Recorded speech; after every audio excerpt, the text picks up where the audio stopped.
Então a gente teve a divulgação hoje, né, hoje pela manhã, pelo IBGE, dos dados trimestrais do emprego aqui no Brasil. Então esses dados eles são referentes a novembro, dezembro e janeiro, então o trimestre termina agora em janeiro, e a gente teve uma estabilidade em relação ao trimestre passado. Então, enquanto o trimestre ali terminado no ano de 2022 ficou em 8,3%, agora, né, nesse trimestre encerrado em janeiro desse ano, ficou em 8,4%. Então, a gente não teve uma mudança tão brusca, nem para cima, nem para baixo do emprego no Brasil, ou do desemprego, né, no Brasil. O dado se manteve estável, mas dois pontos aqui chamam bastante a atenção.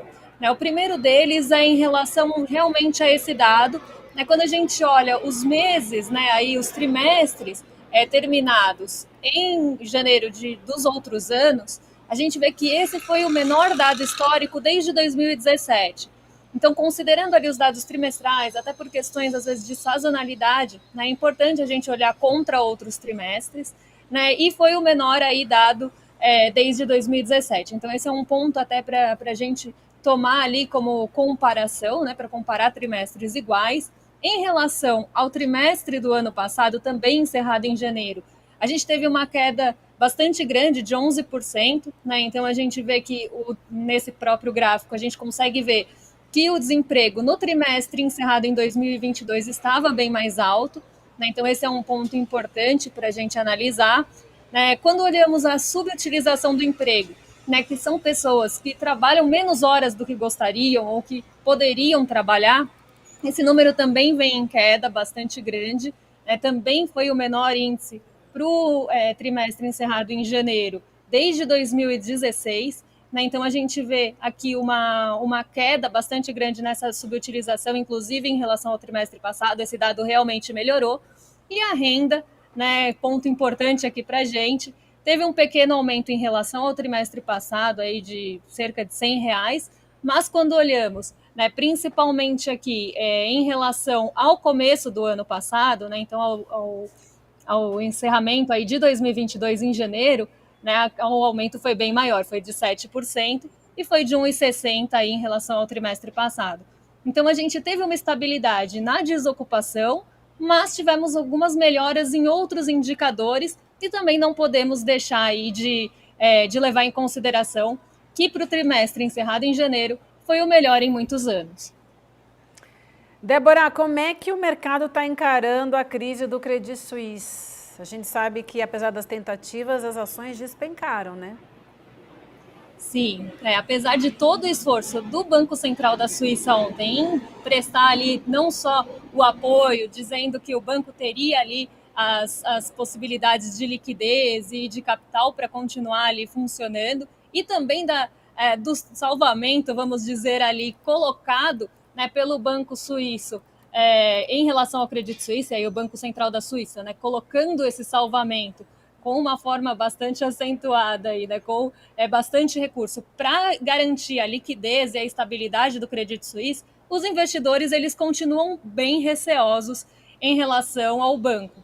Né? Então a gente vê as ações caindo novamente hoje, né? Elas tiveram uma queda de 20% na quarta-feira, recuperaram parte da queda na quinta e hoje voltaram a cair pela manhã. Né? Então a gente vê esse movimento, inclusive, refletindo de uma forma bem forte na Europa.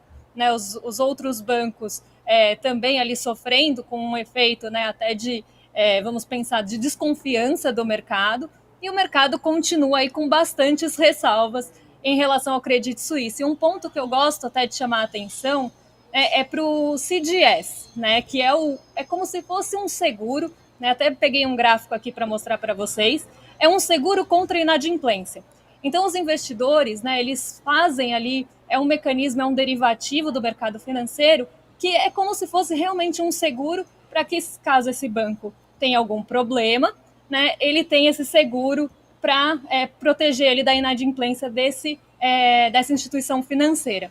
E quando a gente olha o custo desse seguro, ele subiu absurdamente na última semana, ele mais que dobrou, né, e ele é calculado em pontos. Né, e quando a gente olha, né, essa trajetória do preço desse seguro, né, então quanto maior risco, mais caro vai ficando o seguro, né, essa é a lógica aqui por trás, a gente vê que ele praticamente explodiu aí nos últimos dias, ele ficou em torno de 1.250 pontos, sendo que os pares do Credit Suisse, né, até para a gente ter uma base de comparação, o preço é em cerca de 100 mil pontos, né, o nível está em cerca de 100 pontos, e o Credit Suisse está em 1.250. Então a gente vê o quanto o mercado está ali desconfiado e quanto o custo desse seguro está subindo, né, conforme o Credit Suisse apresenta mais risco aí de uma insolvência ou de um problema. Né? Embora a gente tenha toda essa movimentação e esse esforço realmente do Banco Central